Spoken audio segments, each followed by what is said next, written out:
and I think it points to a really unhealthy civil-military relationship. And you brought up the draft as, I think, one of the important reasons that has become the case. Yeah.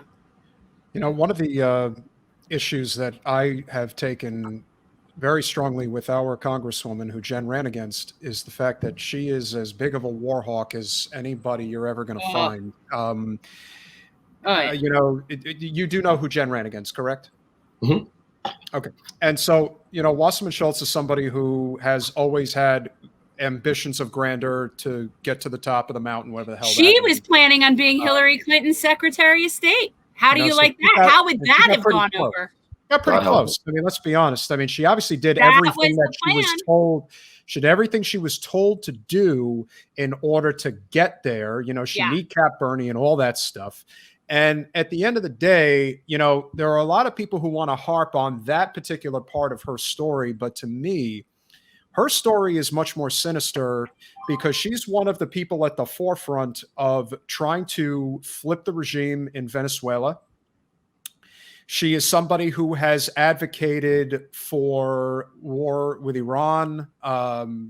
They're based, you know, again, one would say, well, what does a congresswoman in South Florida have to do with that? And I would just tell people that everything in politics is very easy to understand if you're willing to be open-minded and objective.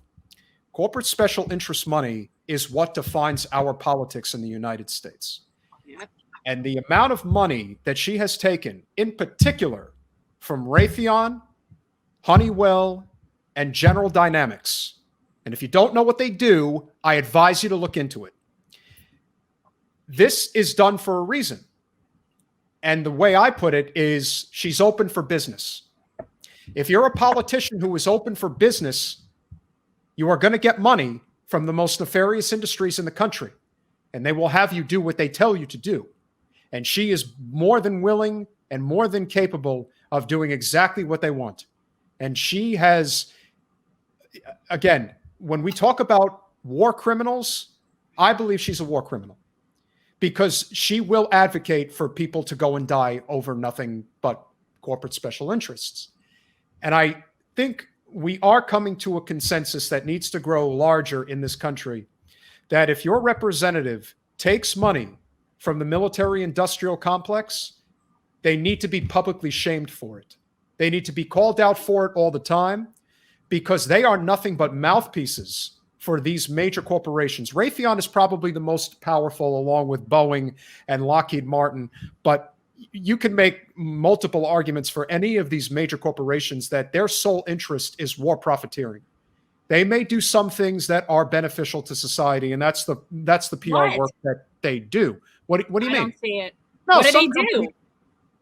Boeing builds airplanes, Honeywell builds home appliances. My point is, okay, we have enough of those. My point is that they would use their PR machine to basically say, "Oh, but we do a lot of great things." First and foremost, your objective is to make as much money as possible, and war profiteering is where it comes from.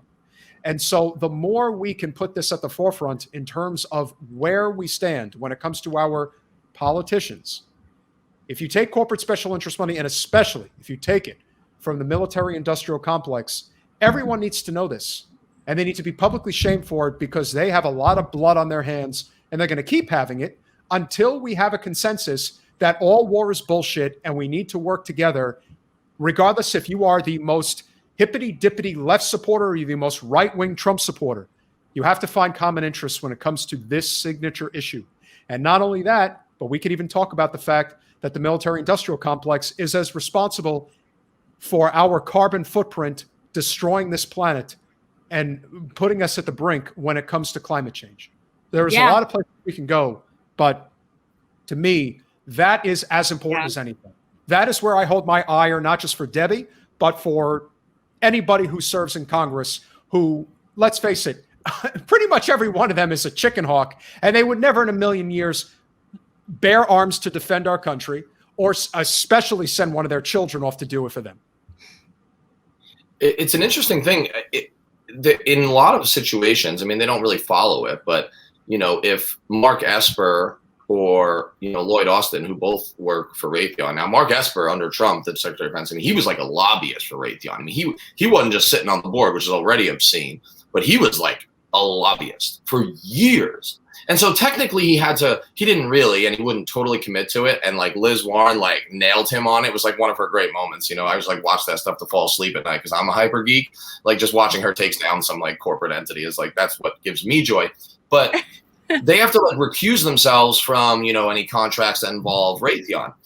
I think that policy should apply to Congress people. When the vote for the war comes up, Debbie Wasserman Schultz probably has to sit it out and say, sorry, I'm sitting this out because I profit from the war that I could potentially approve. And no one ever calls for that. So I agree with you. It's public shaming. Stand outside their office with a sign. If they take money from Raytheon, hold up a sign that has what my like cut off t-shirt that I got from Massachusetts Peace Action says that I wear that's off-putting in Walmart that says, Raytheon bombs kill Yemeni children. Like hold that up. So public shame them. Force them to recuse themselves and say why. I mean, this is really nasty stuff, and we don't talk about it enough. Debbie Wasserman Schultz is a great example. Here's the deal. I often say, people say, well, why isn't there more activism in the streets? I'm like, well, part of it is because like anti-war activism, because there's no draft, people don't have skin in the game. There's another reason. There's no money in peace. There's no money. I mean, you've got people like Ben Cohen of Ben & Jerry's, who, full disclosure, like I work with. I have a relationship with, co-founding the Eisenhower Media Network, which is an anti-war. Half-baked is my favorite one. Nobody asked you about ice cream. I mean, he's got hundreds of millions of dollars. The people for war have billions, and right. The people don't understand the difference between that amount of money, right? It's a ludicrous thing. There's no money in peace. There's no profit in peace. And so if you want to be Secretary of State, if you want to be president someday, and you're waiting in the wings in Congress, because that answers your question that you kind of posed hypothetically, like why does like a representative in Florida, have such a pro-war view? It's like, well, if they're ambitious, then there's never been much political point scoring in being anti-war. Like the best thing to be is to appear to be a patriot, not have anything that the Republicans can throw like mud at you and say that you're weak on defense and all this weird, strange, like sexualized language we use. It's always like soft on communism. There's like a lot of academic writing on this, by the way. But the best thing to do is to avoid that. I mean, Hillary Clinton did the same thing. I mean, that vote for the Iraq war is a vote to be president someday. She's hedging her bet largely. And of course, they know if I run for president, I'm going to need to be like financed at like high levels, and where some of the best money come from campaigns. Of course, it comes from the military industrial complex. This is like really important to note.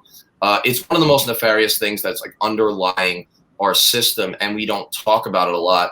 Oh, by the way, why would it get into the public narrative if the same corporate media that provides much of our narrative is funded by a lot of the same folks? And if you look at what's in their portfolios, their stock portfolios, it's going to start with, it's going to rhyme with like Rakheed Rarton and Baytheon, right? And it's not just Debbie Wasserman Schultz. I was on Arnie Arnst's show. She would run for Congress up in New Hampshire, and she was talking about Jeanne Shaheen today, and she was like going off a bit. And I love when Arnie does that.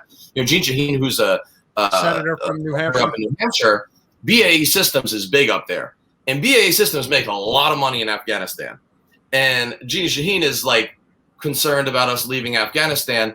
And like I just Googled real quick, and what's on her Facebook is a speech she gives not too long ago where she says, BAE Systems plays an important role in New Hampshire's economy and in support of our national defense, and she appreciates the opportunity to participate in this whatever event. This is across the board. Debbie Wasserman Schultz is one of the worst examples of it, and she's the tip of an iceberg that goes so deep. Thanks for watching. If you want to support our mission to transform politics into service, please like this video, subscribe, follow us on social media, and consider joining our Patreon, where you'll get early access to our interviews as well as other exclusive content. Links are in the description. Peace out.